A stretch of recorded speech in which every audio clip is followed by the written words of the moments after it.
बाजार में दिन के निचले स्तरों से हल्की रिकवरी। निफ्टी करीब 70 अंक सुधरकर 25,700 के नीचे बंद। बैंक निफ्टी भी दिन के निचले स्तरों से करीब 250 अंक रिकवर होकर 59,670 के करीब बंद।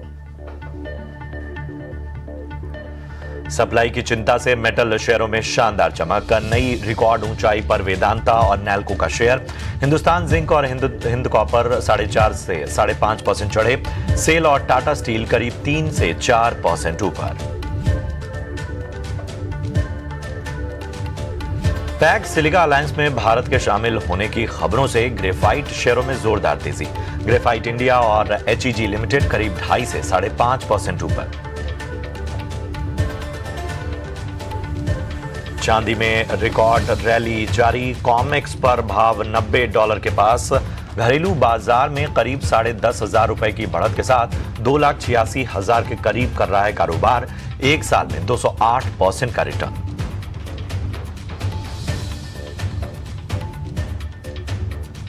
अच्छे नतीजों के दम पर यूनियन बैंक में करीब 7.5% का उछाल। सालाना आधार पर मुनाफा 9% बढ़ा। वहीं तीसरी तिमाही नतीजों के बाद ग्रो इंडियन ओवरसीज बैंक भी आधे से 2% ऊपर। प्री सेल्स में अच्छी ग्रोथ और बेंगलुरु में नया प्रोजेक्ट मिलने से पूर्वांकरा करीब 10% से ज्यादा भागा। आईटी शेयरों पर दबाव। तिमाही नतीजों के बाद टीसीएस पर आज भी प्रेशर। करीब 2.25% नीचे। एम्फेसिस, टेक महिंद्रा, विप्रो और एलटीआई माइंडट्री भी 1 से 3% कमजोर। कल निफ्टी में 2 कंपनियां जियो फाइनेंस और HDFC लाइफ जारी करेंगी दिसंबर तिमाही के नतीजे। वहीं 361 L&T टेक, एंजल वन और आलोक इंडस्ट्रीज के नतीजों पर भी रहेगी बाजार की नजर।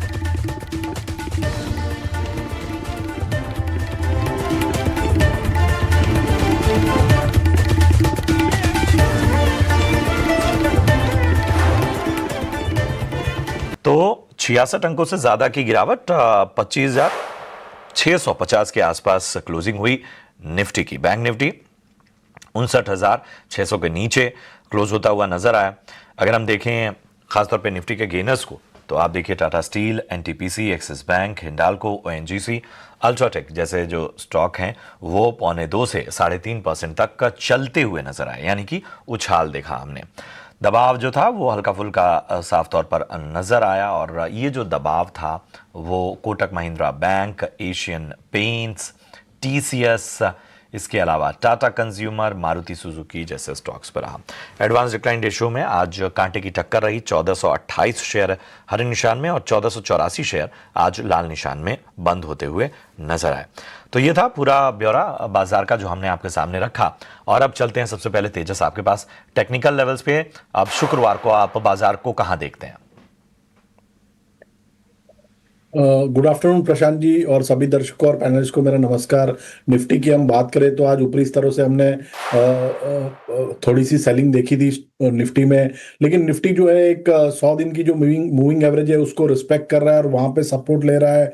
25,625 का एक अहम स्तर है सपोर्ट लेवल। जब तक ये ब्रेक नहीं होता है मुझे यहाँ से कोई मेजर फॉल नहीं लग रहा है। अगर 625 का लेवल अगर ब्रेक होता है तो 100 से 150 पॉइंट की सेलिंग हम देख सकते हैं निफ्टी में।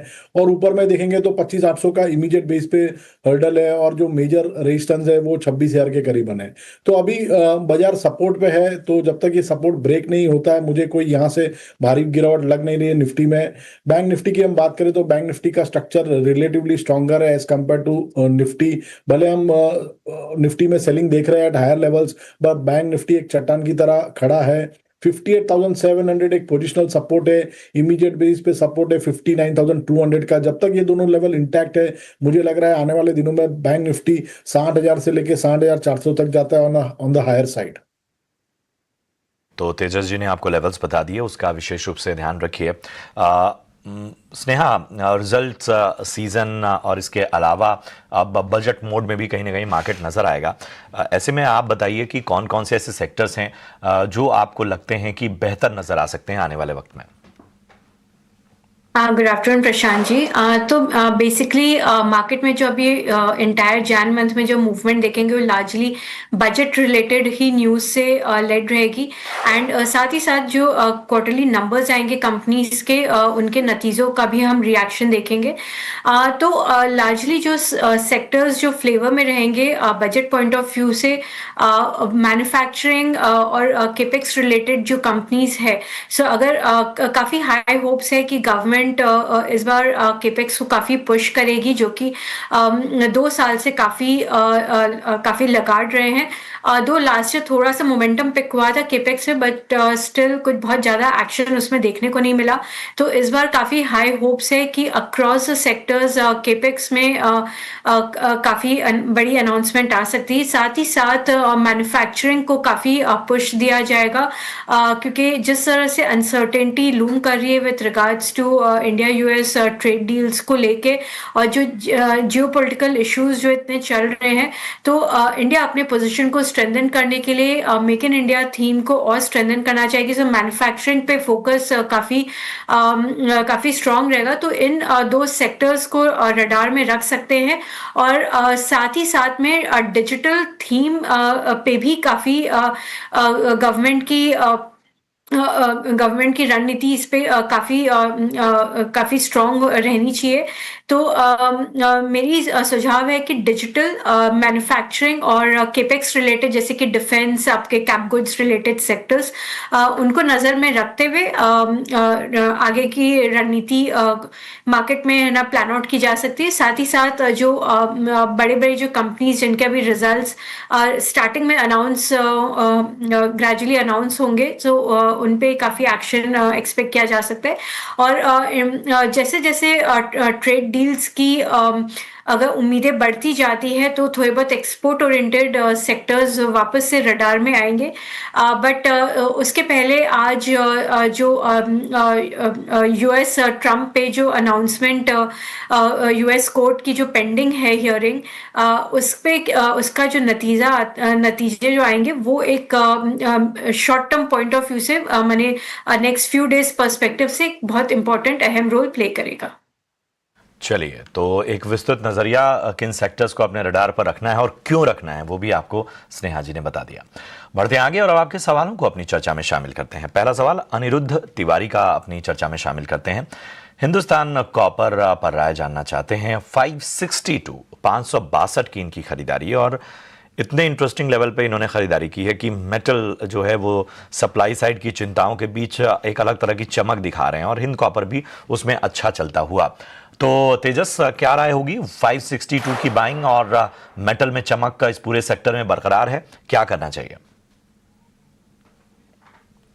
देखिए, अगर इन्होंने शॉर्ट टर्म के हिसाब से लिया है तो मेरे हिसाब से बने रह सकते हैं। 545 का स्टॉप लॉस लगा दे स्टॉक में। मुझे लग रहा है ये स्टॉक को ऊपर में 600 से लेके 610 तक के लेवल दिखा सकता है आने वाले में दिनों में। चार्ट स्ट्रक्चर काफी स्ट्रांग है, हायर टॉप हायर बॉटम के फॉर्मेशन है, plus short term moving average के ऊपर स्टॉक कंसिस्टेंटली ट्रेड कर रहा है, तो बने रह सकते हैं स्टॉक में एट करंट लेवल्स।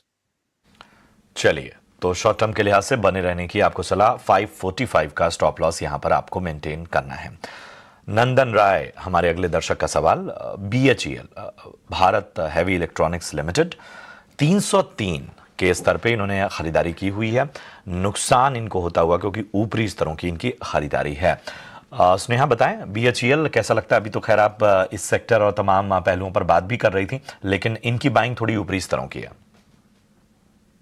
BHEL शायद थोड़ा मोमेंटम में स्टॉक आ सकता है बजट के पहले, बट ओवरऑल अगर हम देखें तो पावर और पावर रिलेटेड जितने भी स्टॉक्स हैं उनमें काफ़ी प्रेशर है, क्योंकि सेक्टर अपने ही कुछ इश्यूज से स्ट्रगल कर रही है। तो कहीं ना कहीं डिमांड और सप्लाई का मिसमैच है, और सप्लाई काफ़ी स्ट्रांग है, और ग्रिड लेवल कंजेशन होने से वो सप्लाई ओवरऑल डिमांड को मीट नहीं कर पा रही है। तो इसके कारण कारण पूरी सेक्टर काफी स्ट्रगल कर रही है। होपफुली बजट में उसे गवर्नमेंट एड्रेस करेगी और शायद ग्रिड लेवल कंजेशन को एड्रेस करे ह्यूज केपेक्स अनाउंस करके। तो काफी कुछ लिंगर करता है बजट में, कैसे क्या अनाउंसमेंट्स आते हैं। अगर पॉजिटिव अनाउंसमेंट्स नहीं रहते हैं तो ये सेक्टर वापस प्रेशर में ही कंटिन्यू करेगा। तो BHEL मेरी सलाह है कुछ टाइम के लिए इसे ऑब्जर्व करिए एंड बजट में क्या अनाउंसमेंट्स होती है उसके बेसिस पे कॉल लेके एग्जिट या बने रहने की रणनीति आप अपना सकते हैं। चलिए, तो बजट के हिसाब से जो है वो थोड़ा सा आपको इसके मोमेंटम का इंतजार करना होगा। रंजन सिंह हमारे अगले दर्शक हैं, कोचीन शिपयार्ड इन्होंने खरीदारी की हुई है और 1664 इनकी बाइंग प्राइस है। इनकी बाइंग प्राइस से थोड़ा नीचे है स्टॉक का, नुकसान यहां पर इनको 15,500 के आसपास का होता हुआ। तेजस कोचीन शिपयार्ड पे राय दीजिए, 1664 की बाइंग है। देखिए, अगर इनकी छोटी अवधि का नजरिया है तो मेरे हिसाब से तो स्टॉक में जो है पुल बैक रैली में निकल जाना ही मुनासिब रहेगा, क्योंकि स्ट्रक्चर अभी भी वीक है। 1600 से लेके 1620 के करीबन काफी स्ट्रॉन्ग रेजिस्टेंस है। जब तक ये लेवल सरपास नहीं होगा फ्रेश बाइंग मोमेंटम आएगा नहीं। और नीचे में जो मेजर सपोर्ट है वो 1475 का है जो लॉन्ग टर्म सपोर्ट है। बट क्योंकि चार्ट स्ट्रक्चर वीक है, मेरी राय यही रहेगी अगर कोई पुल बैक रैली आती है तो उसमें से निकल जाना ही मुनासिब रहेगा। तो ये है राय आपको मिलती हुई कोचीन शिपयार्ड पे। अगला सवाल शुभम कुमार का, और शुभम ने टाटा इन्वेस्टमेंट लिमिटेड पे राय जाननी चाहिए। स्नेहा जी, आप राय दे पाएंगी टाटा इन्वेस्टमेंट पे? 830 की बाइंग है। जी नहीं, टाटा इन्वेस्टमेंट में कवरेज में नहीं। ठीक है, आप टाटा इन्वेस्टमेंट को कवर करते हो तो 830 की बाइंग के हिसाब से राय दीजिए। देखिए, टाटा इन्वेस्टमेंट की बात करें तो ये स्टॉक एक डाउन ट्रेंड में चल रहा है। रिसेंटली ये स्टॉक ने 200 दिन की भी मूविंग एवरेज ब्रेक कर दी है। स्ट्रक्चर वीक है। 700 से लेके 725 के बीच में काफी स्ट्रॉन्ग रेजिस्टेंस जोन है। जब तक ये लेवल सरपास नहीं होगा फ्रेश बाइंग मोमेंटम आएगा नहीं स्टॉक में। तो अगर 725 के करीबन स्टॉक आता है तो वहां पे एक बार फिर से रिव्यू लेना पड़ेगा। टाइम बिंग स्ट्रक्चर वीक है तो तकनीकी रूप से मुझे लग रहा है पुल बैक रैली में ही निकल जाना ही मुनासिब रहेगा। ठीक है, तो ये है रणनीति आपको टाटा इन्वेस्टमेंट पे। संदीप पाटिल हमारे अगले दर्शक हैं, गोदरेज कंज्यूमर इन्होंने खरीदारी की हुई है। 1270 इनकी बाइंग प्राइस है। इनके बाइंग प्राइस के आसपास ही है स्टॉक, हल्का नुकसान इनको होता हुआ। स्नेहा जी बताइए, गोदरेज कंज्यूमर 1270 इनकी बाइंग प्राइस। गोदरेज कंज्यूमर को होल्ड किया जा सकता है। मैंने ओवरऑल FMCG सेक्टर में थोड़ी सी स्लो डाउन है, बट GST के बाद कहीं ना कहीं डिमांड में थोड़ी हमने इम्प्रूवमेंट देखी है एंड वो GST benefits fully reflect Q3 के नंबर्स में करेंगे। एंड ओवरऑल कंपनी की अगर परफॉर्मेंस की बात करें तो काफ़ी स्टेबल परफॉर्मेंस रही है कंपनी की। एंड इन्होंने अपने ओवरऑल पोर्टफोलियो को well diversified and new innovative product से रैंप अप भी किया है। एंड मैनेजमेंट ने इनफैक्ट Q2 के नंबर्स में ये हाईलाइट भी किया था कि ओवरऑल हम आगे आने वाले समय में मार्जिन रिकवरी एक्सपेक्ट कर सकते हैं, बिकॉज जो ओवरऑल पाम ऑयल प्राइसेस है वो ईज आउट हो रही है, तो उसका कहीं ना कहीं बेनिफिट दिखाई देगा and at the same time GST के भी बेनिफिट दिखाई देंगे। तो मेरी सलाह रहेगी कि इसमें इस काउंटर में बने रहिए एंड Q3 के नंबर्स को देख के मैनेजमेंट की कमेंट्री के बाद ही कॉल लीजिए। अदरवाइज लॉन्ग टर्म पर्सपेक्टिव से ये स्टॉक अच्छी स्टॉक है। चलिए, तो ये है राय आपको मिलती हुई गोदरेज कंज्यूमर पे होल्ड किया जा सकता है, ये राय मिलती हुई। अब बढ़ते हैं आगे, तेजस नेटवर्क का सवाल लेते हैं। आनंद कुमार एक हमारे दर्शक हैं, तेजस नेटवर्क पे इन्होंने राय जाननी चाहिए। 635 रुपए इनकी बाइंग प्राइस है और 1500 शेयर इन्होंने परचेज किए हुए हैं तेजस नेटवर्क के। बताइए, तेजस नेटवर्क का सवाल है, तेजस से ही पूछ लेते हैं। तेजस बताइए, क्या राय होगी तेजस नेटवर्क पे?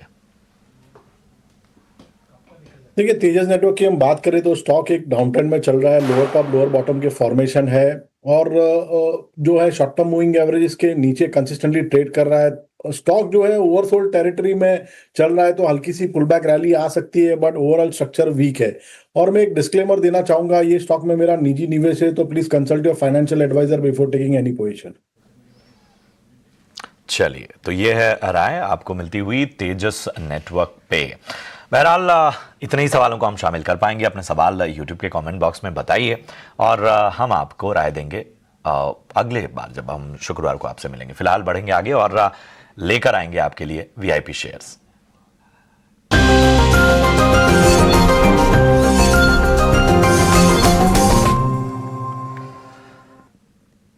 तो सबसे पहले स्नेहा, आप बताइए आपके रडार पे कौन से स्टॉक्स हैं? मेरे रडार में सबसे पहला स्टॉक है यूनियन बैंक ऑफ इंडिया। तो आज ही बैंक ने अपने नतीजे डिक्लेयर किए हैं, जो कि एस्टिमेट से काफ़ी बेटर नंबर्स से निम्स काफ़ी स्ट्रॉन्ग रहे, एसेट क्वालिटी ओवरऑल इम्प्रूव हुई है कंपनी की। So bank actually last 2 quarter से थोड़े से उनके नंबर्स वीक थे। ग्रोथ को लेके थोड़ा सा, लोन ग्रोथ को लेके थोड़ा सा कंसर्न था, बट ये क्वार्टर लोन ग्रोथ भी काफ़ी स्ट्रॉन्ग रहा है and at the same time इनकी एसेट क्वालिटी भी इम्प्रूव हुई है और एनआई भी बीट किया है। तो ये इसे आप नज़र में रख सकते हैं with a target price of 200। और मेरी दूसरी पिक है ग्रो, जिसने आज अगेन काफ़ी स्ट्रॉन्ग नंबर्स डिक्लेयर किए हैं। सो इनके जो ओवरऑल एमटीएफ सेगमेंट है वहाँ पे थोड़ी सी डिक्लाइन जरूर देखने को मिली है, बट जो ओवरऑल डेरिवेटिव सेगमेंट है और जो कैश सेगमेंट है वहाँ पे काफ़ी स्ट्रॉन्ग ग्रोथ देखने को मिला है। सो ग्रो को आप रडार में रख सकते हैं with a target price of 185। चलिए, तो ये है राय स्नेहा जी की। अब तेजस की राय भी जान लेते हैं। तेजस। तो प्रशांत जी, आज की मेरी पहली पिक सीमेंट क्षेत्र से इंडिया सीमेंट लिमिटेड। स्टॉक एक ऑल टाइम हाई के करीबन ट्रेड कर रहा है और चार्ट स्ट्रक्चर देखेंगे तो बहुत ही बेहतरीन चार्ट स्ट्रक्चर है। स्टॉक का हाई टॉप हायर बॉटम के फॉर्मेशन है, और जब भी स्टॉक में कोई करेक्शन आता है तो जो छोटी अवधि की मूविंग एवरेज है उसका सपोर्ट लेके रिवर्सल दे देता है स्टॉक। मुझे लग रहा है ये स्टॉक आने वाले दिनों में आउट परफॉर्मेंस दिखा सकता है, तो करंट भाव पे डिप में खरीदारी कर सकते हैं। इंडिया सीमेंट में स्टॉप लॉस लगाना है 435 के नीचे। इसका पहला लक्ष्य रहेगा 505 का और दूसरा लक्ष्य रहेगा 545 का। और दूसरा जो स्टॉक मैंने चुना है वो बैंकिंग क्षेत्र से आईडीबीआई बैंक लिमिटेड। ये स्टॉक में भी अगर वीकली चार्ट पे देखेंगे तो लास्ट टू लास्ट वीक एक फ्रेश ब्रेकआउट आया था ना वीकली चार्ट, और उसके बाद हमने ऊपरी स्तरों से हल्की सी मुनाफा वसूली देखी है पिछले 4-5 दिनों से। परसों के सेशन में स्टॉक ने 50 दिन की मूविंग एवरेज का सपोर्ट देके रिवर्सल दिया था। एक हैमर कैंडलस्टिक पैटर्न भी फॉर्म हुई on a daily chart. Risk reward के लिहाज से ये स्टॉक काफी अट्रैक्टिव लग रहा है एट द करंट जंक्चर। ये स्टॉक में करंट भाव पे डिप में खरीदारी की जा सकती है। इसमें आपको स्टॉप लॉस लगाना है 99 का। इसका पहला लक्ष्य रहेगा 111 का और दूसरा लक्ष्य रहेगा 117 का। चलिए, तो ये है राय आपको मिलती हुई तेजस की तरफ से। बहरहाल आज के शो में इतना ही। तेजस शुक्रिया, और स्नेहा आपका भी बहुत बहुत धन्यवाद है चर्चा में जुड़ने के लिए। फिलहाल हमें दीजिए इजाजत। अपने सवाल हम तक पहुंचाइए। देखते रहिए 18 स्वदेश।